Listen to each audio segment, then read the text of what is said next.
Yo tout le monde, c'est Kaizo pour une nouvelle vidéo, j'espère que vous allez bien. Aujourd'hui je vais vous montrer comment draft. Je vais essayer de rester le plus simple possible pour que tout le monde puisse comprendre. Juste avant de commencer, n'hésite pas à t'abonner, le like, le commentaire, ça fait extrêmement plaisir et on est directement parti avec la vidéo. Juste avant de commencer à expliquer comment draft, il faut savoir que c'est à partir de Mythique que les drafts commencent réellement. Car en dessous de Mythique, il n'y a pas réellement de draft, c'est chacun choisit son brawler et la partie commence. Maintenant on peut directement passer avec la draft. La draft se décompose en plusieurs parties, il y a en plus important le first pick et le last pick. On va commencer avec le first pick qui est un pick très important.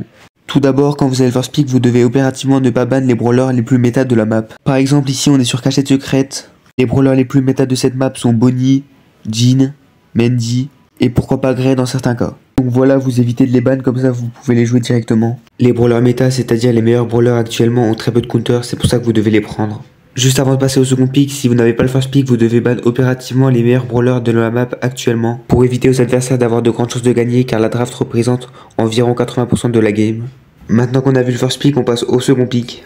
Pour le second pick et le troisième pick, le but est de contrer les brawlers adverses tout en prenant un brawler très fort sur la map. Prenons un exemple, si on est sur Phoenix Flamboyant en hors-jeu et que les adversaires ont pris Angelo en first pick, vous pouvez répondre par une Mandy par exemple, qui est l'un des meilleurs brawlers sur la map, mais vous pouvez aussi prendre Nani, qui est un counter d'Angelo avec son gadget qui renvoie les dégâts. Dans certains cas, vous pouvez aussi prendre des brawlers qui synergisent avec vos autres brawlers. Par exemple, si vous êtes sur triple dribble et qu'en face il y a Stu, vous pouvez prendre Hank plus Berry, car le Berry va permettre de soigner le Hank, et le Hank pourra donc avancer et faire un massacre. Pour le quatrième et le cinquième pick, c'est pareil. Le but est soit de synergiser avec vos brawlers, soit de contrer les brawlers ennemis. Après, si vous voulez faire une synergie avec vos brawlers, il faut faire attention. Il faut pas se dire il faut à tout prix faire une synergie car à tout moment les trois brawlers ennemis vont vous counter. Voilà tout pour le deuxième, troisième, quatrième et cinquième pick. Maintenant on peut passer au dernier pick de cette vidéo. Le last pick qui est le pick le plus important avec le first pick. Pour le last pick, vous devez prendre un brawler qui peut counter 2 voire 3 brawlers ennemis. À haut niveau c'est presque impossible car les joueurs savent draft, mais à bas niveau comme mythique, légendaire et même un peu master c'est possible. Vous devez donc prendre un brawler qui peut counter 2 voire 3 ennemis adverses et qui peut carry en solo. Prenons un exemple pour comprendre, si on est sur cette map en prime et qu'en face il y a Mr. P, Grey et Mandy, vous pouvez prendre un Mortis, Kenji ou même Kazé. Sur cette draft vous avez les 3 match-up.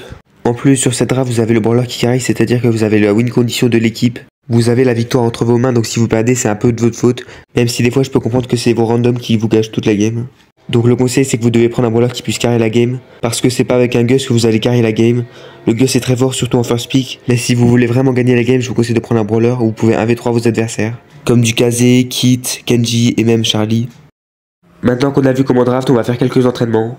Si on est en zone réservée sur C ouvert et qu'en face il y a Gus, Surge et Stu, quel brawler vous prenez? Je vous laisse 3 secondes pour réfléchir. Moi j'aurais pris Tara ou Charlie. Pourquoi j'ai pris Tara ou Charlie? Parce qu'en face il a 3 brawlers qui ne tirent pas en effet de zone. C'est-à-dire quand je mettrai mes araignées ou mes ombres, ils pourront pas me toucher. Du coup je pourrais mettre une grosse pression et permettre à ma team d'avancer. Après je dis pas que c'est les seuls brawlers que vous aurez dû choisir, mais je trouve que le choix que j'ai fait est plutôt pas mal. Pour finir on va refaire un entraînement mais cette fois un peu plus facile. Cette fois-ci on est en Brawl sur cette map et en face il y a Grom, Shade et Surge. Je vous laisse 3 secondes pour réfléchir à un brawler que vous voulez prendre. Moi j'aurais choisi un brawler qui peut casser les murs comme Stu ou Griff, car en face il a Shade qui a besoin des murs, Grom aussi qui est un lanceur donc il a besoin des murs, et Surge s'il a pas de mur et qu'il est niveau 1 il peut rien faire. Avec un Stu ou un Griff vous avez presque 100% de chance de gagner vu que vous avez la draft. Mais après comme j'ai déjà dit c'est pas les seuls brawlers que vous pouvez jouer. Il y a 94 brawlers sur le jeu donc il y a plein de choix.